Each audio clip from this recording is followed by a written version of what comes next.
everybody, it's Catherine from Jane Catherine on Books. Thank goodness we've got our computer back. So for anybody that doesn't know, I've not been able to film because our large computer where I've got an itch, where we do all the editing and everything else has had to go away to be mended, and I tried to just do a simple film to let you know on my iPad, but I couldn't get that downloaded on YouTube, and anyway, what a rigmarole. So hopefully this is going to work. Hopefully the camera's alright and the computer's going to work, so I've got my fingers crossed. So just a quick bit of a catch up, and just a few books that I've been reading while I've not been able to film. It's been driving me mad. And thank you to all the well wishers and everybody contacting me to see if I'm okay because they've not heard, I've not had a film up, and that was really lovely. I really appreciate that, so thank you. So first, The Island, little diddy read. It's one of the you know, the quick reads that they bring out every year, usually about £1. Yes, this was £1. Quick short story reads. This is by David Almond.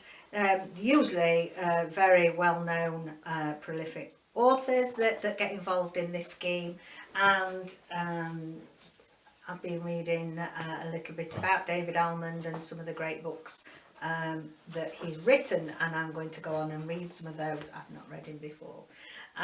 This is middle grade, I would say. Now, oh, glasses, that's it. Wrong glasses on. I'll take them off, it'll be easier. Lovely little short read, and this is Louise, and her father goes to Lindisfarne in the northeast of England. We also know it as the Holy Island. Quite a spiritual place to go visiting. And as a child, she lost her mother, and they used to often go on their family holidays, a dad, a mum and herself, to Lindisfarne. So every year since the mum passed away, they visited on their own. And this year she meets a boy called Hassan, who has initially was a refugee from Syria that lives in Paris, and he's come to see where Lindisfarne is because his father visited as a young man.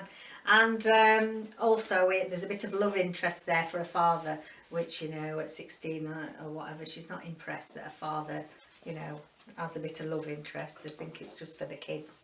So well worth it, well worth reading that. I don't know where I've put my reading glasses. Anyway, next one, The Snow Rose, Lulu Taylor. Not read Lulu Taylor before. Excellent. I gave this 5 stars. Really enjoyed this. And this is Kate and her daughter Heather. They escape to this country house to escape some difficulty in the past, in Kate's past, and they go and sort of escape, so nobody knows where they are. They meet 3 sisters that live, actually I think there's only 2 of them that live next door, two sisters that live next door, and they seem a bit strange, like 2 old spinsters that used to live in the house. And as the plot progresses, all isn't what it seems. People start arriving. She's sort of, Kate's being paid to be a guardian of this house, you know, like when people go on holiday or the houses are closed. But all sorts of other people turn up, and it alternates between backstory of the sisters from when they lived there and Kate's current story, and brilliant. Love the characters, love the plot, well worth it, The Snow Rose. Next, Diane Chamberlain. Saw this recommended, Fire and Rain, saw this recommended on somebody's channel. I'll link it down below when I've looked it up. I can't remember who recommended it. Never read it. Diane Chamberlain, loved it. Another 5-star read. People are looking at my Goodreads, they're thinking, oh, what's hello Nelson, what's occurring there? Because as you know, I'm quite happy to give 1, 2, 3, 4 and up to 5 stars, but I've just had about 4 books in a row that have really merited 5 stars. So Fire and Rain, and This takes place in Southern California, and there's many forest fires going on there, people losing their properties. It's really drought ridden, they're devastated. And then along comes this guy. So I'll take my glasses off again. We've got Mia. We've got three characters really that are trying to escape from something in their lives. So we've got Mia Tanner. She's escaping, and she turns up to work temporarily in this Southern Californian town. We've got Jeff Cabrio, who is an ex-baseball player, I believe, very famous, and then suddenly there was a downturn, and you know, he sort of escaped here. And then travelling through, we've got this guy called Chris Garrett, who's travelling through and says that he's a top scientist, and he can actually cause the weather patterns to change and get rain.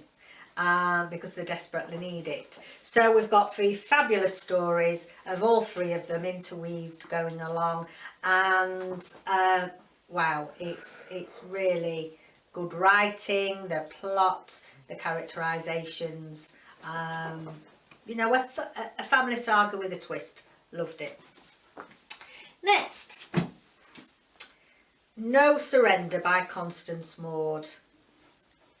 And that's, this is, as you can see, it's got a bookmark in. It's one of the Persephone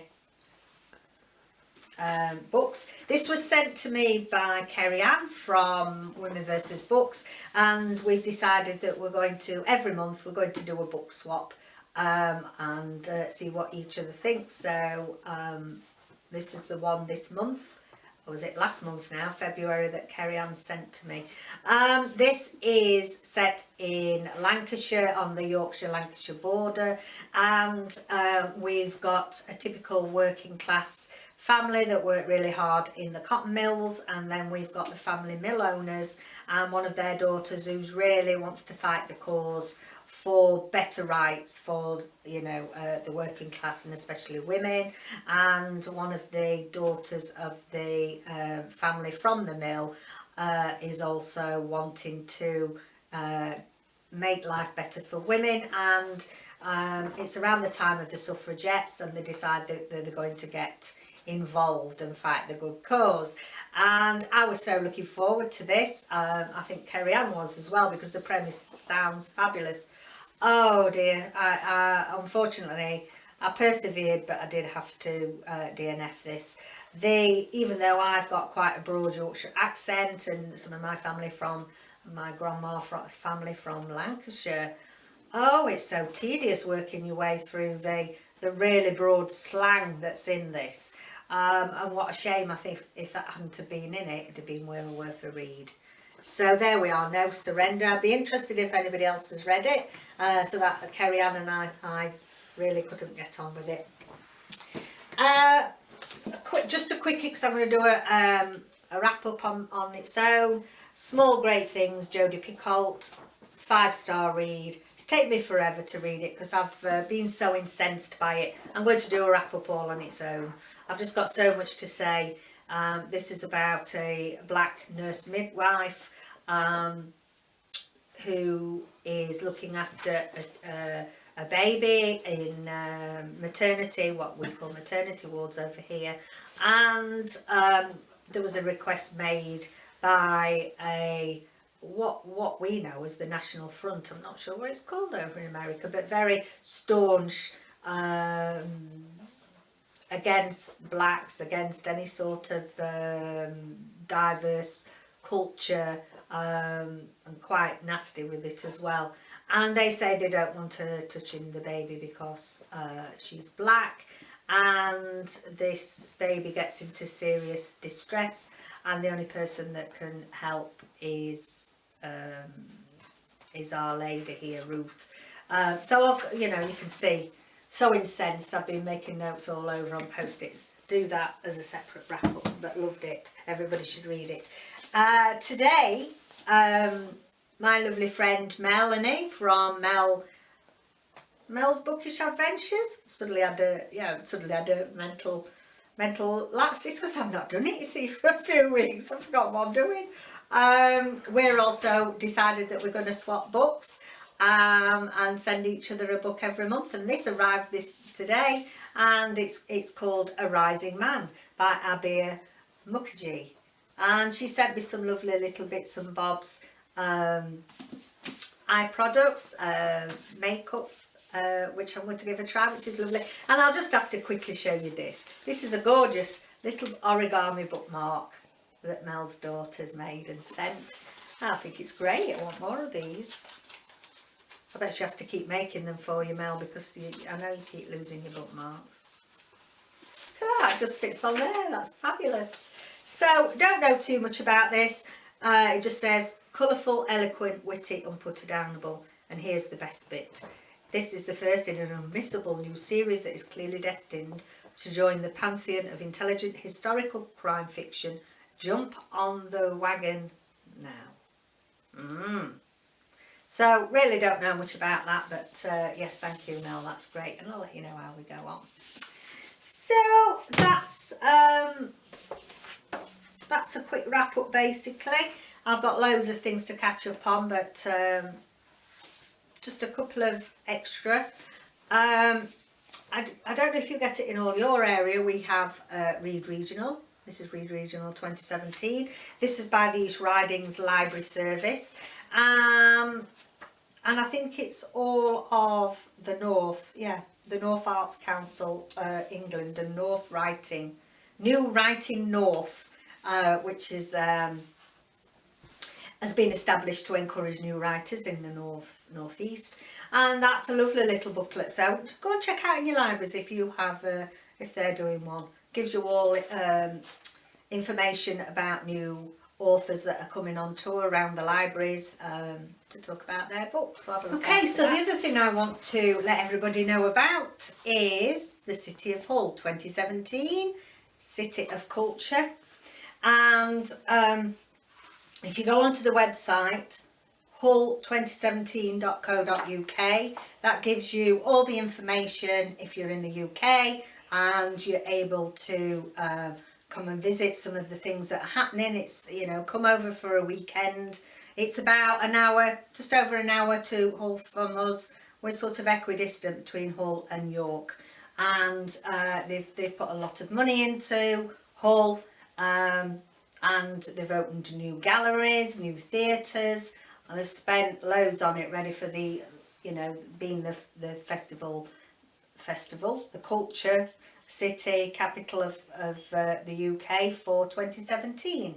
So go on there. There's some fabulous events, art events, music events. They've got a big gay pride weekend that looks fabulous. They've got Mark Armand coming to that.